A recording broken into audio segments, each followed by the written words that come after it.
সুখে থাকার চমৎকার একটা বিধান আল্লাহ তাআলা বলেছেন, ওয়ালা তামনুন তাস্তাকসির।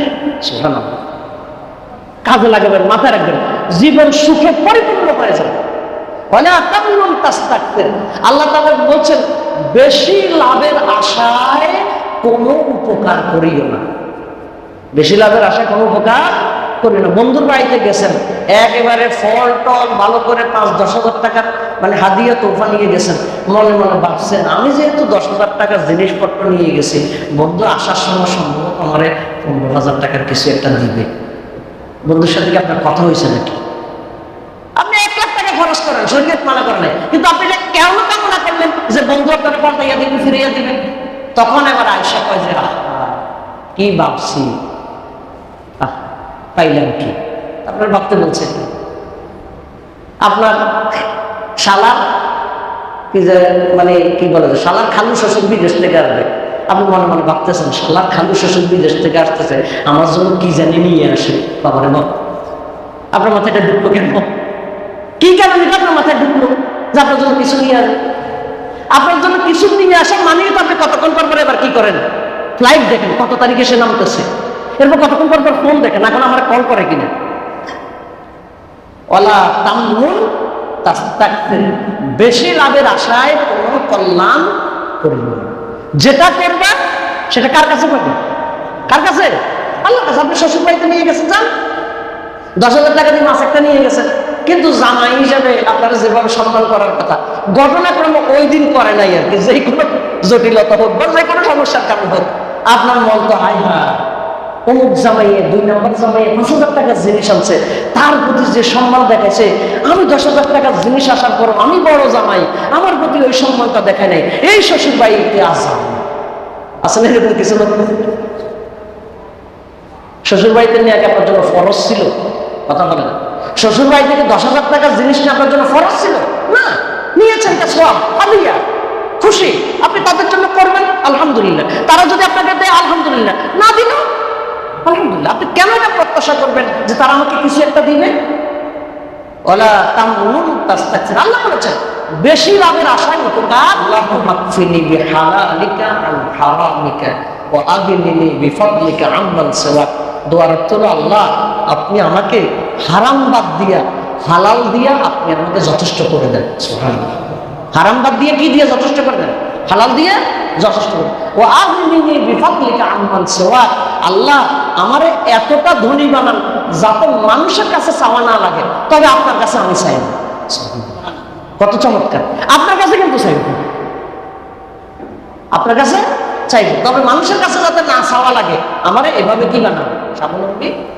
قال الله تعالى في كلامه المجيد من عمل صالحا من ذكر أو أنثى وهو مؤمن فلنحيينه حياة طيبة ولنجزينهم أجرهم بأحسن ما كانوا يعملون.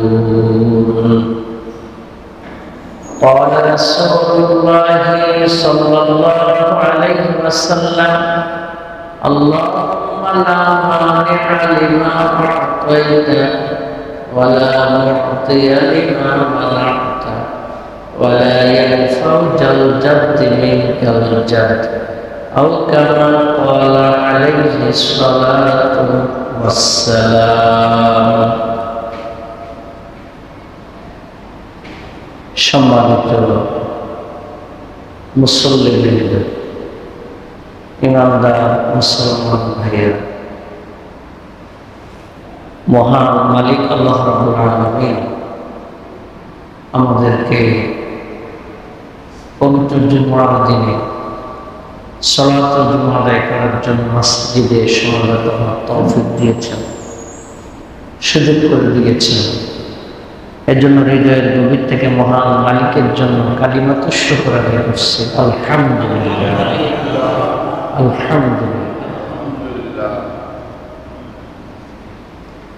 দুরূদ ও সালাম পেশ করছি মানবতার মহান শিক্ষক সাইয়্যিদুল মুরসালিন খাতামুল আম্বিয়া আশরাফুল আম্বিয়া মুহাম্মদুর রাসূলুল্লাহ সাল্লাল্লাহু আলাইহি ওয়াসাল্লামের প্রতি সকলেই পড়ছে সাল্লাল্লাহু আলাইহি ওয়াসাল্লাম। পৃথিবীর শুরু থেকে নিয়ে আজ পর্যন্ত যারা যেখানে ঈমানের সাথে পৃথিবী থেকে বিদায় নিয়েছেন, আল্লাহ তাআলার দরবারে তাদের সকলের জন্য জান্নাতের সুউচ্চ মর্যাদা কামনা করছি, আল্লাহুম্মা আমিন। সম্মানিত মুসল্লিবৃন্দ, আমি আপনাদের সামনে পবিত্র কোরআনের 16 নম্বর সূরা নাহলের 97 নম্বর আয়াত তেলাওয়াত করেছি। আপনাদের সামনে রাসূল করিম সাল্লাল্লাহু আলাইহি ওয়াসাল্লামের পবিত্র জবান থেকে আগত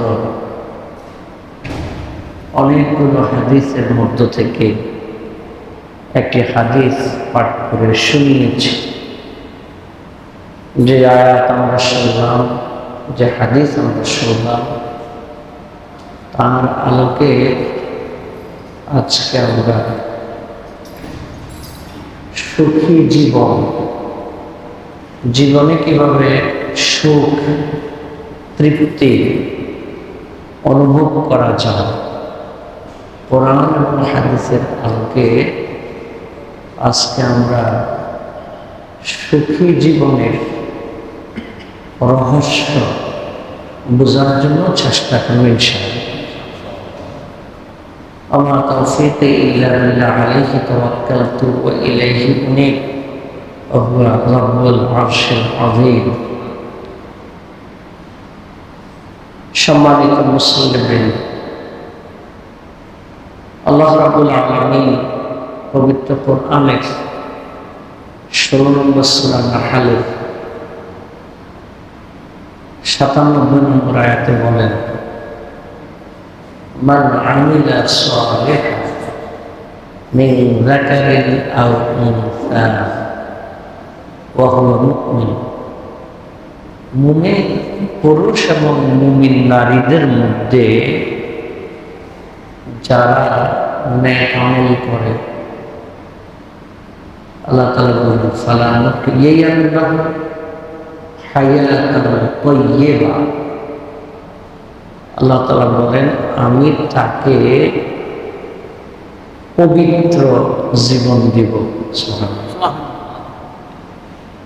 ওয়ালানাজজিয়ান্নাহুম আজরাহুম বিআহসানি মা কানু ইয়ামালুন। এবং তারা যে কাজগুলো করত সেই কাজগুলো সর্বোত্তম পুরস্কার তাদেরকে দিব। সুবহানাল্লাহ। এখান থেকে একটি শব্দ এই আয়াত থেকে আমাদের আলোচনার মূল বিষয় হায়াতান তাইয়্যিবা। হায়াতান তাইয়্যিবা, পবিত্র জীবন, পবিত্র জীবন, রিল্যাক্স জীবন, নির্ভেজাল জীবন, আমরা যেটাকে বলি যে সুখী জীবন। সুবহানাল্লাহ।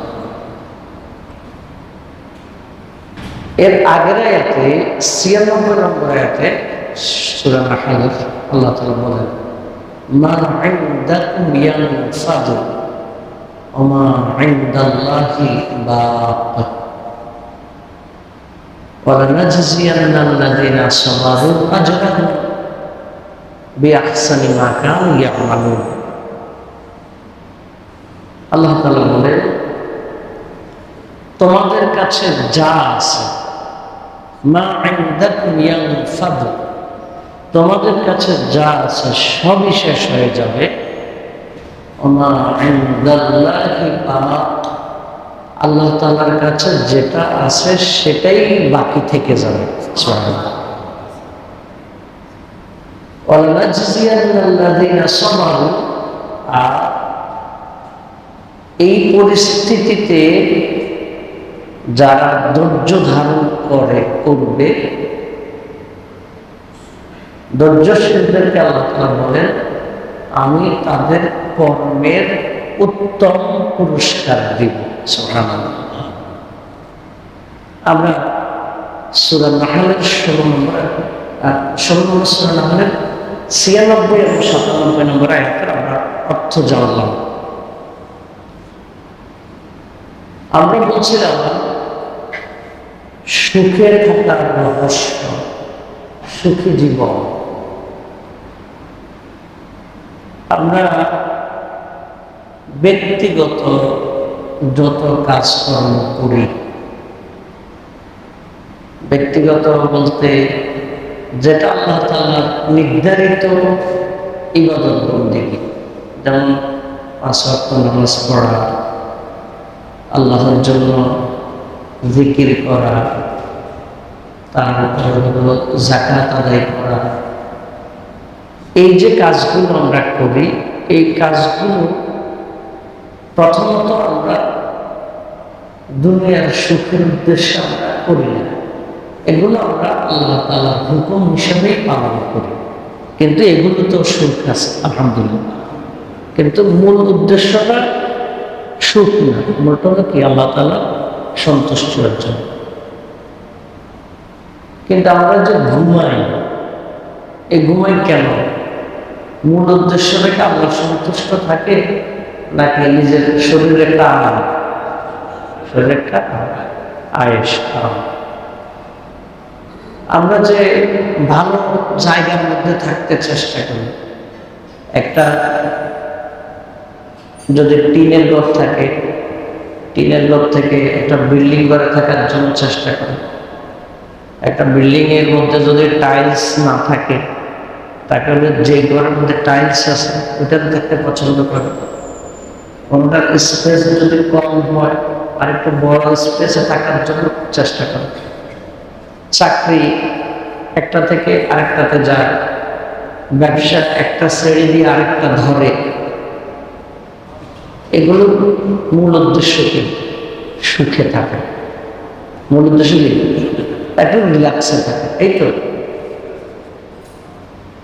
কিন্তু এই যে সুখে থাকার চেষ্টা,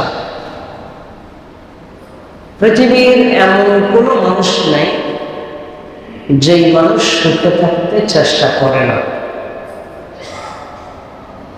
কেউ যদি সুখে থাকতে চেষ্টা না করে, ব্রেইন যার কাজ করে না, সেই ছাড়া আর এমন কেউই মানে সুখে থাকতে চায় না, এমন চিন্তা নাই, এমনটা কারোই হওয়ার কথা না।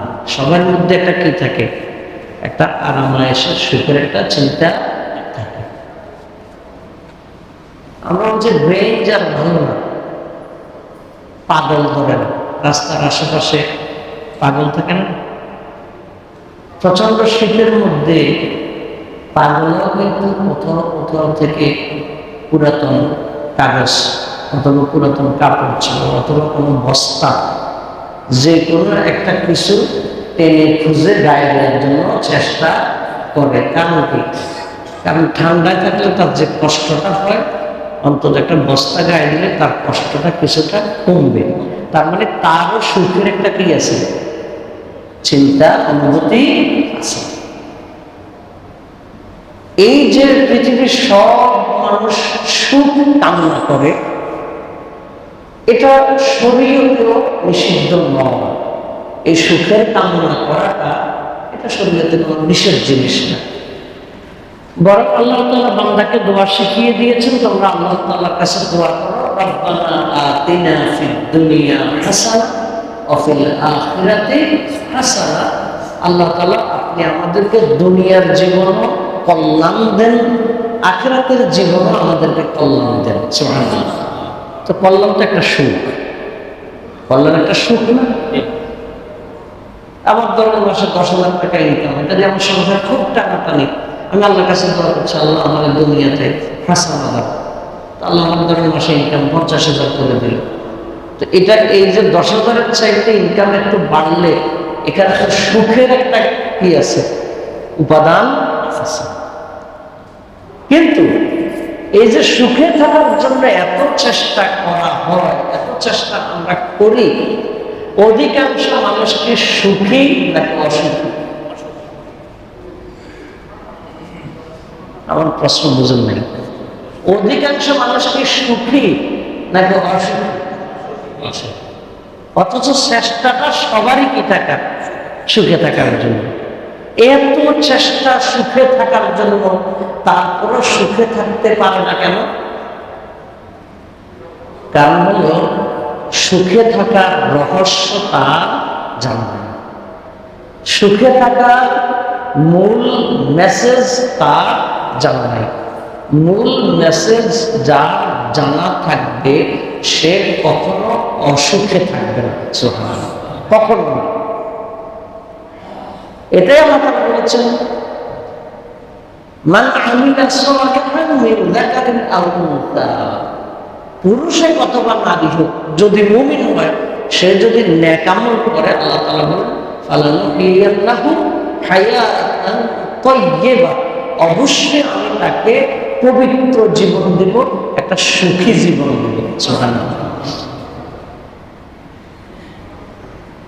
এই রহস্যটা আমাদেরকে বুঝতে হবে। এই রহস্যটা আমরা অনেকে জানি না। এখন যদি হাত তুলবেন না কেউ, যদি বলি যে কারা কারা ব্যক্তিগতভাবে নিজে মনে করেন যে হ্যাঁ আমার জীবনটা একটা সুখী জীবন, এরকম যদি হাত তুলতে বলা হয়, এখানে যারা আছে তার মধ্যেও অনেকে সহজে হাত তুলতে চাইবেন না। মনে করবেন যে না, আমি খুব একটা সুখে নাই, এরকম এরকম মানে তিনি নিজের জীবনে কি অনুভব করেন না, সুখ অনুভব করেন না। রহস্যটা জানলে সুখ অনুভব করাটা খুবই সহজ। কাজী নজরুল ইসলামের একটা কবিতার অংশ আছে, আমি জাহান্নামের মধ্যে বসিয়া হাসি পুষ্পের হাসি। বলছে জাহান্নামের মধ্যে বসে আমি ফুলের মতো হাসতে পারি, ফুলের মতো হাসতে পারি। আচ্ছা, জাহান্নামের মধ্যে বসে কি হাসা যায়? তো উনি যে বললো আমি জাহান্নামের মধ্যে বসিয়া কি হাসতে, বসিয়া হাসি পুষ্পের হাসি, এটা কেমন কথা? এটা একটা রূপক কথা। এটা একটা কি কথা? রূপক, একটা ইয়ার মতো, উদাহরণ দেওয়ার মতো কথা। অর্থাৎ তিনি বুঝাতে চাচ্ছেন যে আমার পরিস্থিতি যেমনই হোক আমি হাসতে পারি। হাসিটা দেওয়ার জন্য ভিতর থেকে যদি হাসি না আসে, ভিতরে হাসি নেই, উপরে যদি হাসি দেয়, এটার পাবলিকে বলে যে বেটকি মারছে। কি মারছে মানে তার ভিতরে কি নেই, হাসি নেই। বাহ্যিকভাবে একটা কি করলো, হাসির লেভেল ধরলো, তার ভিতর থেকে কি নেই, হাসি নাই। ভিতর থেকে হাসি আসার জন্য তার হৃদয়ের মধ্যে একটা সুখ থাকা লাগবে। হৃদয়ের মধ্যে কি থাকা লাগবে? সুখ থাকা লাগবে। হৃদয়ের মধ্যে সুখ থাকলে সে পরিস্থিতি যাই থাকুক সে হাসতে পারবে। কিছু কিছু মানুষ আছে যে মানে খুব দ্রুতই অস্থির হয়ে যায়, আছে না? তালগোল পাকিয়ে ফেলে, মানে কি না কি করবে, অস্থির হয়ে যায়। যদি কেউ একজন বাস্তব হোক অথবা ষড়যন্ত্র করে হোক অথবা দুষ্টমি করে হোক, কেউ একজন এসে বলছে তোমার ব্যাপারে একটা খবর শুনছি, খবরটা বেশি সুবিধাজনক না, বাস্তব হইতে পারে অথবা একটা ষড়যন্ত্র হইতে পারে অথবা তারা দুষ্টামি করে বলছে। এই একটা কথা শোনার পরে সে আর রাতে ঘুমায় না, কি শুনছে, ব্যাপারটা জানি কি।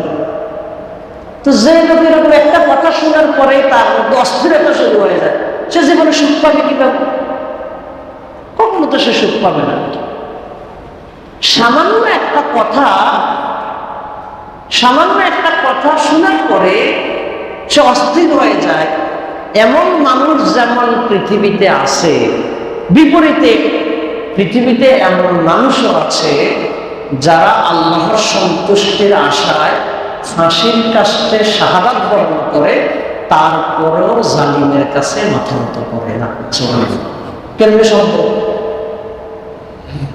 কিভাবে সম্ভব? ওই যে আমি জাহান্নামে বসিয়া হাসি, পুষ্পের হাসি, একটা রূপক কথা। অর্থাৎ আমার বাহ্যিকভাবে আমার যতই দুঃখ কষ্ট থাকুক না কেন, আমি দুঃখ কষ্টটাকে মেনে নিতে পারি। দুঃখ কষ্টটা কি করতে পারি? মেনে নিতে পারি। এই মেনে নেওয়াটাই হলো সুখে থাকার রহস্য।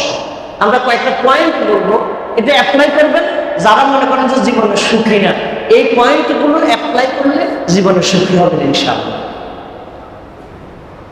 এক, সুখে থাকার এক নম্বর রহস্য হলো আল্লাহ তাআলার প্রতি, তাকদীরের প্রতি, আল্লাহর নির্ধারিত লিখিত ভাগ্যের প্রতি পরিপূর্ণ ঈমান রাখতে হবে। এক নম্বর।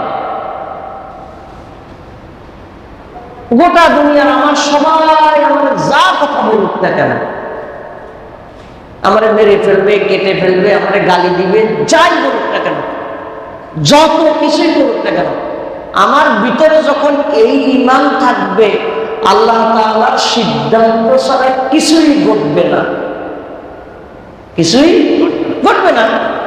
তাহলে গোটা পৃথিবীর সব মানুষ চিল্লা পাল্লা বললে আমার কিচ্ছু আসে যায় না। এক নম্বর। তারপর আল্লাহ তাআলা যে ভাগ্য নির্ধারণ করে রেখেছেন, এই ভাগ্য নির্ধারণের ব্যাপারে কি থাকতে হবে?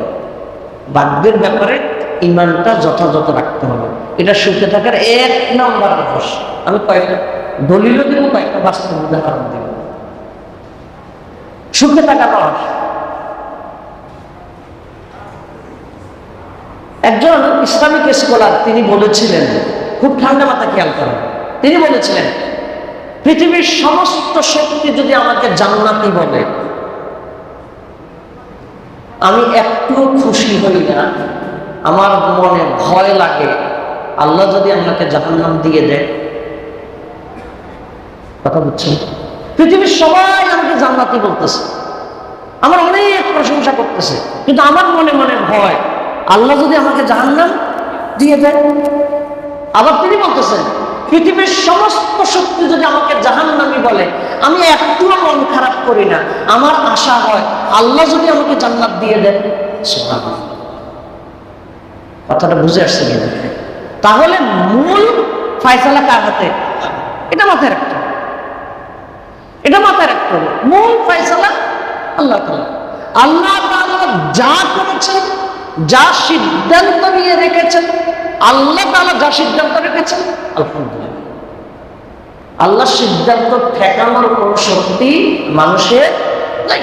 মানুষ দোয়া করতে পারে, মানুষ দোয়া করতে পারে যে আল্লাহ আমার উপর দিয়ে যে পরিস্থিতিটা যাচ্ছে, এই পরিস্থিতিটা আমার জন্য সহনীয় না, আল্লাহ আমাকে এটা থেকে সরানোর জন্য আপনি সরিয়ে দেন। সে আল্লাহর কাছে বলতে পারে, কিন্তু সরানোর ক্ষমতা তার হাতে নেই। এটাকে রাসূলুল্লাহ সাল্লাল্লাহু আলাইহি ওয়াসাল্লাম প্রত্যেক ফরজ নামাজের পরে একটা দোয়া করতেন, আল্লাহুম্মা লা মানিআ লিমা আ'তাইতা ওয়া লা মু'তিয়া লিমা মানা'তা ওয়া লা ইয়ানফাউ জাল জাদ্দি মিনকাল জাদ। অর্থ হলো, আল্লাহ আপনি যেটা দেন সেটা কেউ ফিরিয়ে দিতে পারে না, আর আপনি যেটা ফিরাইয়া দেন সেটা কেউ দিতে পারে না, আর কারো এমন কোনো ক্ষমতা নাই আপনার থেকে জোর করে কিছু আদায় করবে, এমন ক্ষমতার কারণ। সুবহানাল্লাহ। প্রতিদিন রাসূলুল্লাহ সাল্লাল্লাহু আলাইহি ওয়াসাল্লাম দোয়াটা করতেন। তাহলে এক নাম্বার হলো তাকদীরের প্রতি গভীর বিশ্বাস থাকতে হবে সুখে থাকার জন্য। কি থাকার জন্য? সুখে থাকার। না আল্লাহ যা করবেন সেটাই। ঘটনাক্রমে আমাদের কানুন পরীক্ষার সময়, তো লিখিত পরীক্ষার পর আমাদের ভাইবা মৌখিক পরীক্ষা হলো। তো আমাকে যিনি প্রশ্ন করছেন, আমার তো দাড়ি মানে কিছু এখন দেখা যায়, মানে ওরকম মানে দৃশ্যমান কিছুই ছিল না, ছোট না, মানে ওরকম মানে ওঠার মতো বা দেখার মতো এরকম না। তো যিনি প্রশ্ন করছেন উনি বলছেন যে উত্তর তো মোটামুটি যা পারছো, মানে মোটামুটি সন্তুষ্ট হয়েছে। বলতেছে যে দাঁড়িয়ে নিয়ে অবস্থা কেন? তা আমি বললাম যে আল্লাহুম্মা লা মানিআ লিমা আ'তাইতা ওয়া লা মু'তিয়া লিমা মানা'তা। একটা হাদিস, এটা বলার পর তুমি তো বড় মানুষ, আলেম মানুষ, উনি হাসা শুরু করছে, মানে উনি বুঝছে আল্লাহ দেয় নাই কি করবে, আল্লাহ দেয় নাই কি করবে। অর্থাৎ মূল কথা হলো যে 1 নাম্বার কি থাকতে হবে, তাকদীরের প্রতি। কিসের প্রতি? তাকদীর প্রতি। এটা হলো সুখে থাকা মানুষ। এটাকে আরবিতে বলা হয় আর-রিদা বিল কাদা। আর-রিদা বিল কাদা, আল্লাহর ফয়সালার ব্যাপারে সন্তুষ্ট থাকা। সুবহানাল্লাহ। আল্লাহর ফয়সালার ব্যাপারে কি থাকা? সন্তুষ্ট। এবার একটা বাস্তব উদাহরণ নেন। আমি মনে আরো একবার বলেছিলাম 2015 সালের সম্ভবত জুলাইতে, 2015 হবে, তুরস্কের এরদোগানের বিরুদ্ধে একটা অভ্যুত্থান হলো। অভ্যুত্থান যেই শহরে হচ্ছে, এরদোগান ছিল দূরে। ধরেন অভ্যুত্থান হচ্ছে ঢাকায়, এরদোগান হলো তখন চট্টগ্রাম। যেই জায়গায় অভ্যুত্থান হচ্ছে, সেনাবাহিনীর লোকজন সরকার প্রধানের বিরুদ্ধে অভ্যুত্থান করতেছে, এরদোগান ওই চট্টগ্রাম থেকে একটা টুইটারে বার্তা দিলেন যে আপনারা সবাই ঢাকার অমুক জায়গায় আসেন, আমি ঢাকার অমুক জায়গায় আসতেছি। অর্থাৎ যেখানে বড় সমস্যা তিনি ওই জায়গায় বলছেন আমি আসতেছি। তো তার এই কথার কারণে তার জনগণ যারা ছিল তারা একটা প্রেরণা পাইছে, লোকজন আসছে, শেষ পর্যন্ত অভ্যুত্থানটা ব্যর্থ হয়ে গেল। পরবর্তীতে CNN ইন্টারন্যাশনাল একটা মিডিয়া তাকে জিজ্ঞেস করলো, যেই জায়গাটা সবচেয়ে বেশি ঝুঁকিপূর্ণ আপনি কেন ওই জায়গায় আসার ঘোষণা দিলেন? তিনি বলছেন আমি একজন মুসলিম, আমি তাকদীরে বিশ্বাস করি। আমি আশ্চর্য হয়ে গেছি তার কথাটা শুনে। মানে তাকদীর যদি কারো বিশ্বাস যদি থাকে, তার জীবনে সহজে দুঃখ আসবে না। সুবহানাল্লাহ। তাহলে আমরা সুখে থাকতে চাই ইনশাআল্লাহ। 1 নাম্বার কি? তাকদীরে বিশ্বাস করতে হবে। সুখে থাকার জন্য দ্বিতীয় আমাদের যেটা, সেটা হলো অল্পে তুষ্টে থাকার মানসিকতা রাখতে হবে। অল্পে তুষ্ট থাকার মানসিকতা থাকতে হবে। রাসূলুল্লাহ সাল্লাল্লাহু আলাইহি ওয়াসাল্লাম বলেছেন ইন্নামাল গিনা গিনান নাফস। রাসূলুল্লাহ সাল্লাল্লাহু আলাইহি ওয়াসাল্লাম বলেন নিশ্চয়ই মনের দিক থেকে যে ধনী সেই হলো আসল ধনী। মনের দিক থেকে ধনী, মনের দিক থেকে যে ধনী সে হলো আসল ধনী। এই জন্য কোটি টাকার মালিক, শত শত কোটি টাকার মালিক, তার রাতে ঘুম হয় না। এসির ভিতরে বসার পরও সে সমানে ঘামতেছে, তার হাই প্রেশার, প্রেশার কমে না, তার জীবনের মধ্যে কোনো রিল্যাক্স নাই। আবার কেউ আছে একেবারে, আমরা যদি একেবারে সাধারণ খেটে খাওয়া শ্রমিক, একজন রিক্সা চালক ভাই, আপনি দেখবেন যে রিক্সা 3 ঘন্টা চালানোর পর হঠাৎ করে তিনি ওই ফুটপাতের এক জায়গার মধ্যে একটা ঘুম দিলেন, মোটামুটি শোয়ার সাথে সাথেই একেবারে নাক ডেকে ঘুমাচ্ছে। কিন্তু আরেকজন ঘুমের ট্যাবলেট খাইতে খাইতে গিয়ে ঘুমান, অথচ এদিক দিয়ে কি যাইতেছে, মানে বাস যাইতেছে, ট্রাক যাইতেছে, হর্ন, মানে নানান আওয়াজ, আওয়াজে তার কোনো খবরে নেই, তার ঘুম হচ্ছে নাক ডেকে। আর আরেকজন এসির ভিতরে রিল্যাক্সে থেকেও তার কি হয় না, ঘুম হয় না, তার ভিতরে অস্থিরতা কাজ করে। কি কাজ করে? অস্থিরতা কাজ করে। কারণটা কি? কারণ মনের দিক থেকে যেই ধনী সেই হলো আসল ধনী, সে হলো আসল ধনী। আল্লাহর উপর তাওয়াক্কুল করা, তাকদীরে বিশ্বাস করতে হয়। আরেকটা ঘটনা বলতে হয়। একজন বাংলাদেশের একজন ফাঁসির আসামি এখন মুক্তি পেয়েছেন। ফাঁসির আসামির ফাঁসির রায় হওয়ার পরে আদালত থেকে যখন তাকে কারাগারে নেওয়া হচ্ছে, তো মেডিকেল চেক আপ করতে হবে, দেখে যে তার প্রেশার খুব স্বাভাবিক। ডাক্তার বলতেছে আপনার যে ফাঁসির রায় হয়েছে আপনি কি জানেন? বলছে হ্যাঁ জানি তো। বলছে আপনার প্রেশার যে খুব স্বাভাবিক? বলছে হ্যাঁ স্বাভাবিকই তো। কার উপর ভরসা করতে হবে? আল্লাহ।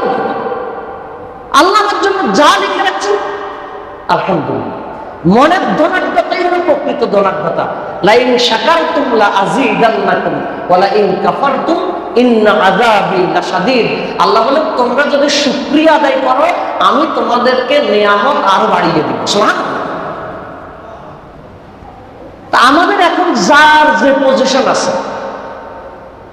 আমরা প্রত্যেকেই এখানে যে যেভাবে আছে, প্রত্যেকে একেবারে প্রতিটা ব্যক্তি, একজন একজন করে ইন্ডিভিজুয়াল যতজন ব্যক্তি আছে প্রত্যেক ব্যক্তি আমরা কারো না কারোর চাইতে অর্থনৈতিক দুর্বল, আর কারো না কারোর চাইতে আমরা অর্থনৈতিকভাবে সবল।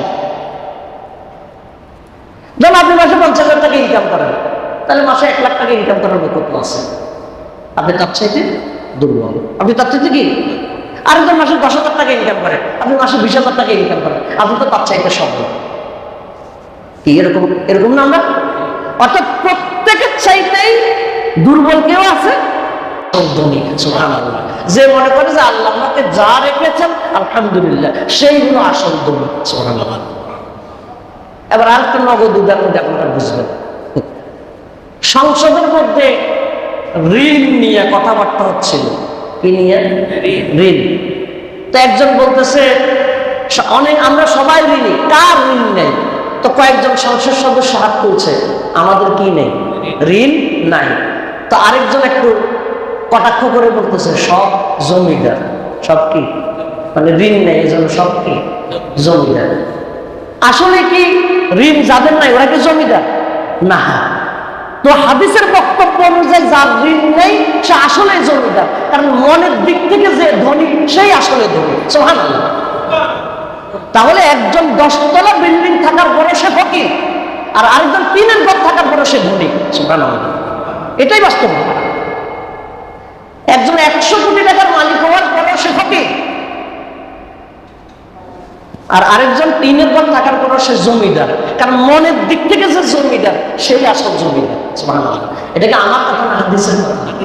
ইন্নামাল গিনা গিনান নাফস, মনের ধনাঢ্যতাই হলো প্রকৃত ধনাঢ্যতা। তাহলে সুখে থাকার রহস্য হলো নিজের মনে কি থাকা, মানে যা আছে তাতে কি থাকা, সন্তুষ্ট থাকা। তাহলে কি বেশির জন্য কি চেষ্টা করা যাবে না? যেমন করেন, বলতে পারেন করেন। বেশির জন্য কি আল্লাহর কাছে দোয়া করা যাবে না? করেন। এবং একটা মজার হাদিস আছে, সহিহ বুখারীর হাদিস, সম্ভবত 80 নম্বর হাদিস। হাদিসটা খুব চমৎকার। আইয়ুব আলাইহিস সালাম একদম গোসল করতেছিলেন, আল্লাহর নবী। গোসল করার অবস্থায় তিনি দেখলেন যে কিছু স্বর্ণের পঙ্গপাল উড়াউড়ি করতেছে। উনি গোসল অর্ধেক রেখেই পঙ্গপাল এগুলো ধরতে গেছে। আল্লাহ তাআলা বলছে, আইয়ুব, আমি তো তোমার কম দিছি, গোসল এগুলো আধা আধি রেখে তুমি যে স্বর্ণের পঙ্গপাল ধরতে গেলে ব্যাপারটা কি? বলছে, আল্লাহ আপনাকে যা দিয়েছেন আলহামদুলিল্লাহ দিয়েছেন, তবে আমি দেখলাম যে আপনার পক্ষ থেকে কিছু স্পেশাল রহমত আসতেছে, এটা থেকে বঞ্চিত হতে চাইনি। এটা দিয়ে কি হতে চাইনি? বঞ্চিত হতে চাইনি। তাহলে বৈধভাবে যদি আপনার কাছে কিছু আসে, ওকে রিসিভ করেন, আল্লাহর কাছে দোয়া করেন, কিন্তু যতটুকু আছে অতটুকু কি করতে হবে? সন্তুষ্ট থাকতে হবে। যতটুকু কি থাকতে হবে? এই মনের দিক থেকে যে ধনী সেই হলো প্রকৃত ধনী। সুখে থাকার রহস্য হলো যথাসম্ভব ঋণ থেকে বেঁচে থাকার চেষ্টা করা। যথাসম্ভব, পারতপক্ষে না পারতে সহজেই ঋণ গ্রহণ না করা, সহজেই। এটা মাথায় নিতে হবে। ঋণ করে যার ঘি খাওয়ার অভ্যাস, এর জীবন শেষ, এর জীবনে শান্তি ধরে। ঋণ দিনের সম্মান নষ্ট করে, রাতের ঘুম ধ্বংস করে দেয়। রাসূলুল্লাহ সাল্লাল্লাহু আলাইহি ওয়াসাল্লাম প্রত্যেক ফরজ নামাজের পরে প্রায় সময় তিনি ঋণ থেকে আশ্রয় চাইতেন। সাহাবীরা বলছেন, ইয়া রাসূলুল্লাহ, আপনি তো ঋণগ্রস্ত না, তারপরে আপনি কেন এভাবে ঋণ থেকে আল্লাহ তাআলার কাছে আশ্রয় চান? রাসূলুল্লাহ সাল্লাল্লাহু আলাইহি ওয়াসাল্লাম বলেন, ইন্নাল গারিমা ইজা হাদ্দাসা কাযিবা, নিশ্চয়ই যে ব্যক্তি ঋণগ্রস্ত হয় তার অবস্থাটা এমন, সে কথা বললে মিথ্যা কথা বলা লাগে, ওয়াদা দিলে ওয়াদা ভঙ্গ করা লাগে। ঋণটা এমন জিনিস, ঋণটা এমন জিনিস। এর জন্য সুখে থাকতে হলে কি করতে হবে? পারতপক্ষে ঋণ না নেওয়ার কি করতে হবে? চেষ্টা করতে হবে। ঋণ কেন নেয় সেটারও আমরা আগে আলোচনা করছি। ঋণ সাধারণত মানুষ ঋণগ্রস্ত হওয়ার 3টা কারণ থাকে সাধারণত। একটা ঋণগ্রস্ত হলো তার প্রতি সময় যে পরিমাণ খরচ হয় সেই পরিমাণে ইনকাম হয় না, এটা হলো ঋণের একটা কারণ। ধরুন তার মাসে খরচ হয় 30,000, ইনকাম হয় 25,000, তাহলে প্রতি মাসে তার 5,000 ঋণ থাকবে, এটাই স্বাভাবিক। এটা হলো ঋণ থাকার একটা কারণ। অর্থাৎ যে পরিমাণ তার প্রয়োজন ওই পরিমাণ তার কি হয় না, ইনকাম হয় না, এটা হলো ঋণ থাকার কারণ। ঋণে থাকার আরেকটা কারণ হলো যে ব্যক্তি হঠাৎ বড় কোনো বিপদে পড়ে গেছে। এর গাড়ি কি, বহুত মানুষের তো 1 লাখ টাকার রিক্সাও নেই, তোমার তো বেটা 20 লাখ টাকার গাড়ি আছে। কথা কি বুঝতেছেন কি? তাহলে সুখে থাকার আরেকটা রহস্য হলো যথাসম্ভব কিসের থেকে বেঁচে থাকা, ঋণ থেকে বেঁচে থাকা। তো যার আয়ের চাইতে ব্যয় বেশি এটা একটু কঠিন, আবার যার বিপদ আপদ হয়ে যায়, দুর্যোগ হয়ে যায়, এটা একটু কঠিন। কিন্তু যে ভাব দেখানোর জন্য, মানুষের কাছে ফুটানি দেখানোর জন্য যে ব্যক্তি ঋণ করে, সে আসলেই বড় ধরনের অপরাধী, এবং তার জীবনে কখনো সুখ আসবে না, কখনো। সুখে থাকার রহস্য, সুখে থাকার আরেকটা রহস্য হলো মানুষের কাছে কম প্রত্যাশা করতে হবে। মানুষের কাছে কি প্রত্যাশা করতে হবে? কম। রাসূলুল্লাহ সাল্লাল্লাহু আলাইহি ওয়াসাল্লাম কাছে একজন সাহাবী এসে বলছেন, দুল্লানি আলা আমালি, হে আল্লাহর নবী, আমাকে এমন আমলের কথা বলেন, ইজা আমিলতুহু, আমি যখন সে আমলটা করব, আহাব্বানি আল্লাহ ও আহাব্বানি আন-নাস, আল্লাহও আমাকে ভালোবাসবে, মানুষও ভালোবাসবে, এমন কিছু আমলের কথা বলেন। সুবহানাল্লাহ, কত চমৎকার! মানে আল্লাহ ভালোবাসবে, জনগণও ভালোবাসবে। রাসূলুল্লাহ সাল্লাল্লাহু আলাইহি ওয়াসাল্লাম বলেন, ইজহাদ ফিদ দুনিয়া, দুনিয়াতে তুমি লোভ ছাড়া একেবারে যতটা তুমি স্বাভাবিক কোন ধরনের ইয়া ছাড়া চলতে পারো, চলো। ইউহিব্বুকাল্লাহ, আল্লাহ তোমাকে ভালোবাসবেন। সুবহানাল্লাহ। দুনিয়ার জন্য অস্থির হয়ে যাবে। ভালো করে বুঝতে হবে, দুনিয়া ইনকাম করা কিন্তু নিষেধ না, এটা শরীয়ত নিষেধ করে না। কিন্তু এটা যেন পাগল হওয়া, অস্থির হওয়া, নামাজ রোজা ছেড়ে দেওয়া, হালাল হারামের কাজ বিচার না করা, সেগুলো হলে পাগলামি। বৈধভাবে আপনি যদি করেন, শরীয়ত অনুমোদন রাখছে। তাহলে দুনিয়াতে তুমি এমন ভাবে চলো, দুনিয়া থেকে তুমি জুহুদ অবলম্বন করো। জুহুদ শব্দটা কি? জুহুদ, অর্থাৎ দুনিয়ার ব্যাপারে তোমার আসক্তিটা কমাও। ইউহিব্বুকাল্লাহ, আল্লাহ তোমাকে ভালোবাসবেন। ওয়া ইজহাদ ফীমা ইনদান নাস, ইউহিব্বুকান নাস, মানুষের কাছে যা আছে সেটার ব্যাপারে তুমি লোভ কমাও, তাহলে মানুষ তোমাকে ভালোবাসবে। সুবহানাল্লাহ। আমি উদাহরণটা প্রায় দিই। একজনের হাতে একটা আইফোন দেখছেন, তা আছে, তার সামর্থ্য আছে, কিনছে, আপনি কতক্ষণ করে রিটার্ন করেন? মানে তার আইফোন দিকে বারবার একবার টাকা একবার না থাকে, কাজ কি এখন এটা? মানুষের কাছে যা আছে সেটা থেকে কি করতে হবে? নির্লোভ থাকতে হবে। আল্লাহ তাকে দিয়েছে, আলহামদুলিল্লাহ। আল্লাহ আমাকে দিলে আলহামদুলিল্লাহ, না দিলেও। কথা কি বুঝে আসছে? সুখে থাকার রহস্য হলো মানুষের কাছে লোভ না করা। এরপরে আসলে সুখে থাকার আরো চমৎকার কিছু পয়েন্ট আছে। সুখে থাকার চমৎকার একটা বিধান আল্লাহ তাআলা বলেছেন, ওয়ালা তামনুন তাস্তাকবির। সুবহানাল্লাহ। কাজে লাগাবেন, মাথায় রাখবেন, জীবন সুখে পরিপূর্ণ হয়ে যাবে। ওয়ালা তামনুন তাস্তাকবির, আল্লাহ তাআলা বলছেন, বেশি লাভের আশায় কোনো উপকার করিও না। বেশি লাভের আশায় কোনো উপকার করি না। বন্ধুর বাড়িতে গেছেন, একেবারে ফল টল ভালো করে 5-10 হাজার টাকার মানে হাদিয়া তোফা নিয়ে গেছেন, মনে মনে ভাবছেন, আমি যেহেতু 10 হাজার টাকার জিনিসপত্র নিয়ে গেছি, বন্ধু আসার সময় সম্ভবত আমার 15,000 টাকার কিছু একটা দিবে। বন্ধুর সাথে কি আপনার কথা হয়েছে নাকি? আপনি 1 লাখ টাকা খরচ করেন, শরীয়ত মানা করে নাই, কিন্তু আপনি এটা কেন কামনা করলেন যে বন্ধু আপনারা পাল্টাইয়া দিবেন, ফিরিয়ে দিবেন? তখন এবার আয়েশা কয় যে, কি ভাবছি, পাইলাম কি? আপনার ভাবতে বলছে কি? আপনার শালার কি যে মানে কি বলে, শালার খালু শ্বশুর বিদেশ থেকে আসবে, আপনি মনে মনে ভাবতেছেন, শালার খালু শ্বশুর বিদেশ থেকে আসতেছে, আমার জন্য কি জানি নিয়ে আসে। বাবারে বাবা, আপনার মাথায় এটা ঢুকলো কেন? কি কেন নিতে আপনার মাথায় ঢুকলো যে আপনার জন্য কিছু নিয়ে আসে? আপনার জন্য কিছু নিয়ে আসে মানে আপনি কতক্ষণ পর এবার কি করেন? ফ্লাইট দেখেন কত তারিখে সে নামতেছে, এরপর কতক্ষণ পর ফোন দেখেন এখন আমার কল করে কিনা। ওয়ালা তামনুন তাস্তাকবির, বেশি লাভের আশায় কোনো কল্যাণ করিব না। যেটা করবে সেটা কার কাছে পাবেন? কার কাছে? আল্লাহর কাছে। আপনি শ্বশুর বাড়িতে নিয়ে গেছেন, যান, 10,000 টাকা দিয়ে মাছ একটা নিয়ে গেছেন, কিন্তু জামাই হিসাবে আপনারা যেভাবে সম্মান করার কথা, ঘটনাক্রমে ওই দিন করে নাই আর কি। যে কোনো জটিলতা হোক বা যে কোনো সমস্যার কারণ হোক, আপনার মন তো হাই হায়, অমুক জামাইয়ে 2 নম্বর জামাইয়ে 5,000 টাকার জিনিস আনছে, তার প্রতি যে সম্মান দেখাইছে, আমি 10,000 টাকার জিনিস আসার পর আমি বড় জামাই, আমার প্রতি ওই সম্মানটা দেখায় নাই, এই শ্বশুর বাড়িতে আসলাম। আসলে এরকম কিছু লোক শ্বশুর বাড়িতে নিয়ে আপনার জন্য ফরজ ছিল? কথা বলেন, শ্বশুর বাড়ি থেকে 10,000 টাকার জিনিস নিয়ে আপনার জন্য ফরজ ছিল না, নিয়েছেন তা সওয়াব, হাদিয়া, খুশি, আপনি তাদের জন্য করবেন আলহামদুলিল্লাহ। তারা যদি আপনাকে দেয় আলহামদুলিল্লাহ, না দিল আলহামদুলিল্লাহ। আপনি কেন এটা প্রত্যাশা করবেন যে তারা আমাকে কিছু একটা দিবে? ওয়ালা তামনুন তাস্তাকসির, আল্লাহ বলেছেন বেশি লাভের আশায় উপকার করিও। যদি কেউ দেয় আলহামদুলিল্লাহ, আর কেউ যদি না দেয় সবকে দিবেন। আল্লাহর কাছে কোনো কিছু মিস হবে? হ্যাঁ। তবে যারা পাবে, শরীয়ত কত চমৎকার, যারা পাবে তাদের দায়িত্ব হলো কৃতজ্ঞতা আদায় করা, এটা তাদের দায়িত্ব। হ্যাঁ, ধরেন একজন আমাকে ধরেন একটা কলম গিফট করলো, কলমটার দাম মাত্র 10 টাকা। আমার দায়িত্ব হলো, ইসলাম বলেছে আমি বলবো ভাই আপনার থেকে একটা কলম পেয়েছি আলহামদুলিল্লাহ, ধন্যবাদ আপনাকে। এতটুকু বলা এটা শরীয়তের বিধান, কৃতজ্ঞতা স্বীকার করতে হবে। কিন্তু এরপরে তো কিছু মানুষ কি আছে, অকৃতজ্ঞ আছে না? থাকুক, তার অকৃতজ্ঞতা নিয়ে সে থাকুক, কিন্তু আমি বেশি লাভের আশায় কোনো উপকার করবো না। আমি যা করবো তার কাছে পাবো। এটা হলো সুখে থাকার রহস্য।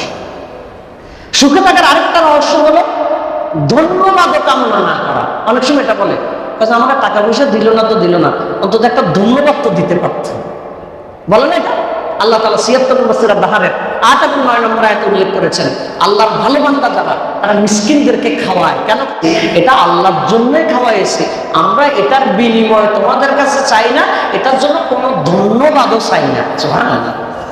ধন্যবাদ দেওয়া তোমার দায়িত্ব, তুমি যদি দাও না তোমার ভালো, কিন্তু আমি এটার জন্য আলাদা ধন্যবাদ ও প্রত্যাশা চাই না। তাহলে মনের দিক থেকে কি থাকা যাবে? খুশি থাকা যাবে। কিন্তু যদি মনে করে যে না আমার কবে ধন্যবাদ দিবে, আমার কবে অভিনন্দন জানাবে, সারাক্ষণ যদি মনের মধ্যে এটা যদি ঘুরে, তাহলে এটা সুখে থাকা যায় না, সুখে থাকা যায় না। তাহলে সুখে থাকার জন্য কি করতে হবে? ধন্যবাদের আশাও মাথার মধ্যে রাখা যাবে না। ধন্যবাদ কেউ দিবে, দেওয়াটা তার দায়িত্ব, বেশি লাভের আশায় কাজ করা যাবে না। সুখে থাকার জন্য হলো দুনিয়ার ক্ষেত্রে মানে দুনিয়ার ইয়ার দিক থেকে সুখে থাকার রহস্য হলো আমার উপরের শ্রেণীর লোকের দিকে না তাকিয়ে আমার নিচে কারা আছে তাদের দিকে তাকানো। একজনের বিল্ডিং আছে 10 তলা, কয়তলা? আমার বিল্ডিং হলো 5 তলা। আমি যদি কতক্ষণ করে তাকাই, আরে তারপর 10 তলা, তারপর 10 তলা, আমার মনে সুখ আসবে না। আমি যদি আরেকজনের দিকে তাকাই, ওটা তো 3 তলা, আল্লাহ তো আমরা 2 তলা বাড়তে দিচ্ছি। অর্থাৎ দুনিয়ার ক্ষেত্রে কেউ যখন তার উপরের চাইতে নিচের দিকে তাকাবে, তার জীবনের মধ্যে সুখ চলে আসবে। আপনি এটা বলতে পারবেন না অমুকে 8,000 পায়, আমি 50,000 পাই। অর্থাৎ দুনিয়ার ক্ষেত্রে কোন দিকে তাকাইতে হবে? নিজের চাইতে কোন দিকে? নিচের দিকে তাকাই। আর দ্বীনের ক্ষেত্রে নিজের চাইতে উপরের দিকে তাকাইতে হবে। আমি শুধু 5 ওয়াক্ত নামাজ পড়ি, আমার ওই বাড়িতে তাহাজ্জুদ পড়ে, উপরের দিকে তাকাইতে হবে। আমি 1 লাখ টাকা দান করছি, আমার ওই বাড়িতে 1 কোটি টাকা দান করছি। কথা কি বুঝে আসছে? দ্বীনের ক্ষেত্রে তাকাইতে হবে কোন দিকে? উপরের দিকে। আর দুনিয়ার ক্ষেত্রে তাকাইতে হবে কোন দিকে? নিচের দিকে। তাহলে কি পাওয়া যাবে? সুখ পাওয়া যাবে। সুখ পাওয়ার জন্য আরেকটা পলিসি আছে, না বলার মতো যোগ্যতা অর্জন করা লাগবে। কি বলার মতো? না। কি বলার মতো? সব জায়গায় না বললে বিপদ।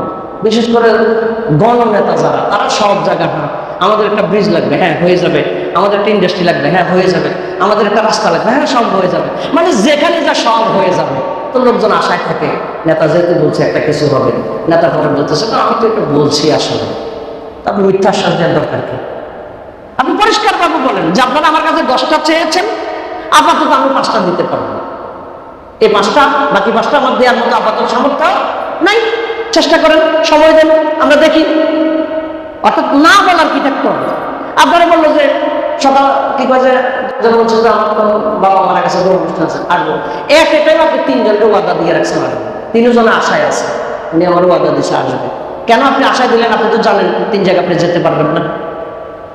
আপনি জানেন, আপনি তো জানেন যে 3 জায়গায় এক দিন যেতে পারবেন না। আপনাকে না বলার যোগ্যতা অর্জন করতে হবে যে ভাই আপনার দাওয়াত পেয়েছি, যেতে পারলে আমার ভালো লাগতো, তবে আগে থেকে অমুক জায়গা আমার এই দাওয়াতটা নির্ধারিত থাকার কারণে দুঃখিত, আপনার তাতে যাওয়া সম্ভব হবে না।